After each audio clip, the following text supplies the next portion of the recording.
Today is all about trying the new car. It came about from the Henry Surtees race, and this is my prize from the race. Our objective was just to get more comfortable in a car, because obviously it's only my second day in a car. The only constraint is when I can get in the car, and I'm getting in the car at any opportunity. This is just the next opportunity from Carlin at Pembrose, so I'm grabbing it with both hands, and hopefully I can get in the car again soon and eventually on the grid.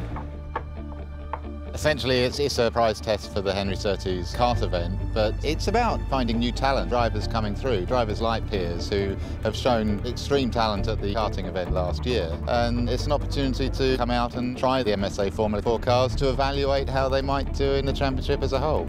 For this circuit, the key points is this section and this section here. Right? Yeah.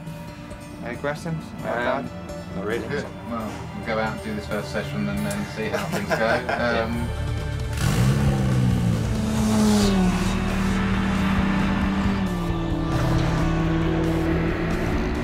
It's very difficult for young drivers to find the kind of funding that's required to compete at the highest level in our formula, let alone the higher formulas. So it is a big task.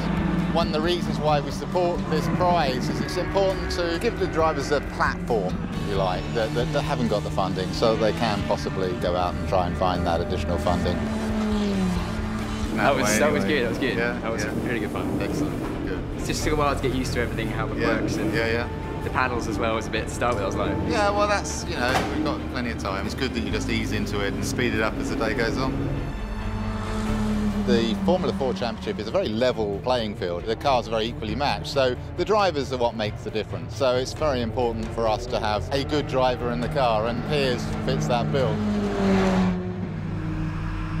The simulator at home, you've only got your eyes and a little screen, and also a little bit of force feedback, was actually easier on track because you've got a lot more feeling. You can feel the car rotating, you can predict what's going to happen better. The main difference between this and the Formula 3 car was the amount of downforce you had, whereas this could feel the tyres working a bit better. I'm really enjoying it. I knew exactly what the car was going to do. You don't really feel the speed because you're concentrating so hard on the next mark, the apex, the exit, what you're doing, you know, especially a lot on the technique, because it's a lot different driving technique. I'm going to watch like 2 laps of that and I give you feedback. Our job is mainly training drivers, developing the drivers, getting them used to the demands of Formula 4. I see him as a real talent. See where I am now, I should be sort of half a car over. In that point, exactly. Yeah. Right. Okay, and then is the break point, and then you lose the first apex. At the moment, you're still turning quite early. I understand that. I mean, generally it's really good. Don't be downcast. We'll never be completely happy. That's the way it should be. I was impressed initially with his speed at the kart event, but having met him, he is a mature, very intelligent young guy. No doubt his marketing potential is huge for any companies that get involved with him in the future. So he's got all the right attributes. I mean, obviously he will need time in the car to develop, but everything I've seen so far is pointing in the right direction for him being a very competitive driver in that championship. The little off I had, I was trying to brake later and later as Bruno, my engineer, was telling me to do and try and gain time.